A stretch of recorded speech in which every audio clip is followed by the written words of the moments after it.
Well, here we are e-learning again, and it looks like if we don't do some of this today, we're not going to make it to the end of the unit by Friday. So let's just do some of this and see what happens. Hopefully you've got this at home with you.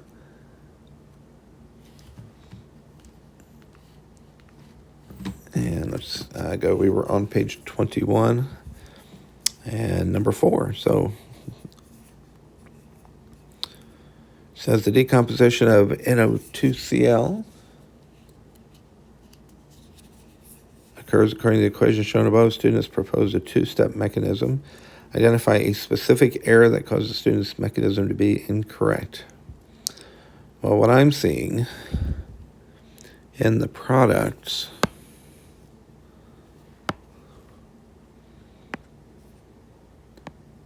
should be SCl2. I don't see SCl2 anywhere as a product of this reaction anywhere. So that, to me, is the problem. There is no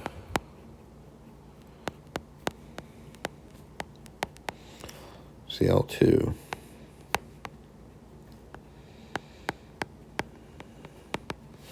And I don't know if we've mentioned this before or not, but for this mechanism to work, the two equations must add up to, the two steps have to add up to the original equation. If not, it's not a good mechanism.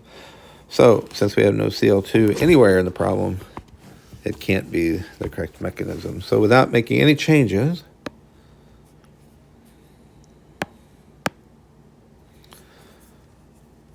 to step 1, correct the error described in part A by writing a new formula for the products of step 2 of this mechanism. So it can't be NOCl and ClO, also because NOCl and ClO are nowhere in the thing as well. So we have to end up with an NO2,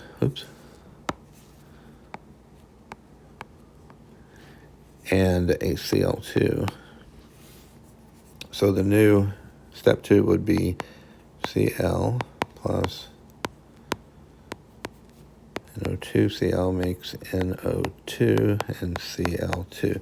And you can see how that could be a thing if we just take this Cl and combine it with this one. There's your Cl2, leaving the NO2. And when we put that together with the first equation now, you'll see that the Cl's will cancel. They are intermediates. So we've got NOCl and NOCl. So there's one of the NOCl's. There's the other one. That makes the 2. Turns into, got to cancel that. Oh, never mind. NO2, NO2. There's my 2 NO2s and the Cl2 right there.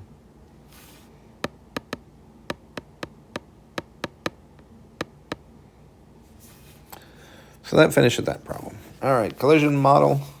A good idea to read those points there in the collision model.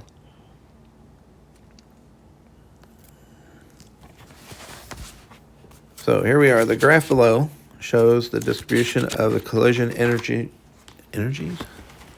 of reactant molecules for a chemical reaction at a certain temperature. The dashed vertical line represents the activation energy, at which the minimum amount of energy that is required for the reactant to be converted into product. So activation energy, we've been talking about, that's that threshold that you have to overcome in order to have a reaction to occur. On the diagram above, color or shade in the region that represents the fraction of collisions have enough energy to overcome the activation energy barrier. This is a Maxwell-Boltzmann distribution. We've seen those before. And the ones that have enough energy are going to be the ones to the right of the shaded line. That the whole graph is all of the different particles, and they're at a certain kinetic energy. So the ones that have enough are going to be, I'm going to make this bigger so I can see it, these underneath the curve to the right of the dotted line.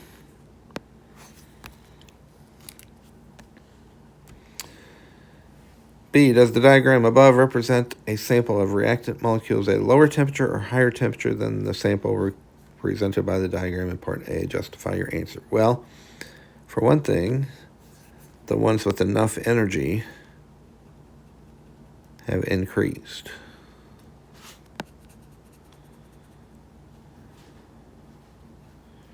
And we now have this many, or this proportion, of particles that have enough energy to react. Oop. It'll just be faster then if they don't like it that way. So those are all the ones that reacted. You will also notice that the peak is shorter and more to the right. And remember, shorter and to the right means higher temperature.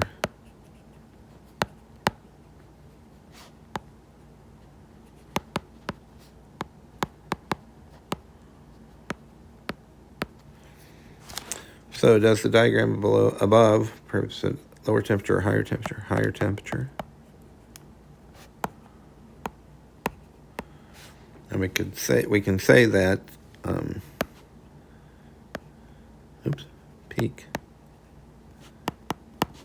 is shorter and to the right of the original. Or you could say a higher percentage or greater percentage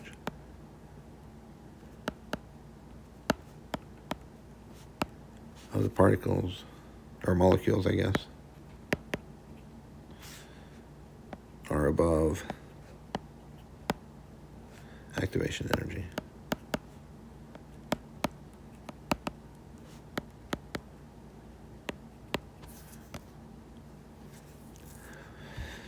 Hopefully that makes sense to you. I guess instead of shorter, you could say flatter. It's a flatter peak.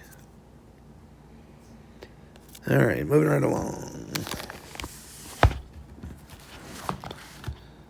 Letter 5C, explain how a higher temperature affects collisions between reactant particles so that the chemical reaction occurs at a faster rate at a higher temperature. Remember the two things they had to have. The molecules had to collide with enough energy to react and in the correct orientation to react. So these have, with that higher temperatures, they're going to be moving faster, so that would mean there will be more collisions, a greater fraction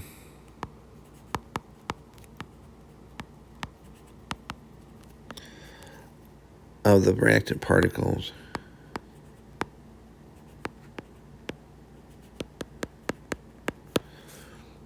have enough energy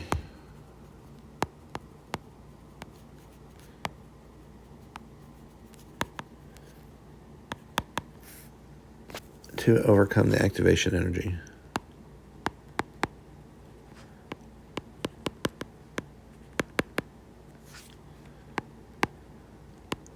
Barrier.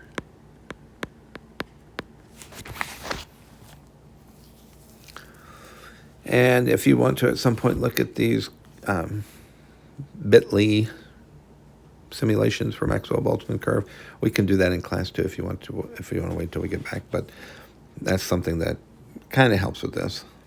All right, number 6. A chemical reaction takes place between NaCl and Cl according to the equation above. On the left, diagrams that represent the reactant particles are shown on the right. During the reaction, a bond is broken between. Where is the bond broken in this reaction that's going to turn NaCl into NO? Well, it's got to be between something and the Cl. And if you look at only this, it looks like it would be between the O and the Cl. But when you look at the actual diagram, the Cl is not bonded to the O, it's bonded to the N. So the bond has to be broken between the N and the Cl. And a bond then will be formed between Cl and Cl to make the Cl2. The diagrams below represent collisions between reactant particles. Select the diagram that shows the orientation of particles most likely to result in the formation of products of this reaction. So you take a look, make a choice for what you think it is, and then we'll come back with the correct answer. And hopefully I've given you enough time to choose one.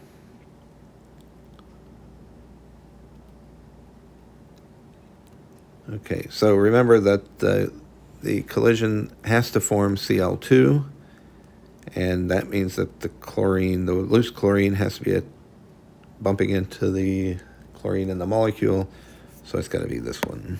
This is the correct choice. Let's see where we are here.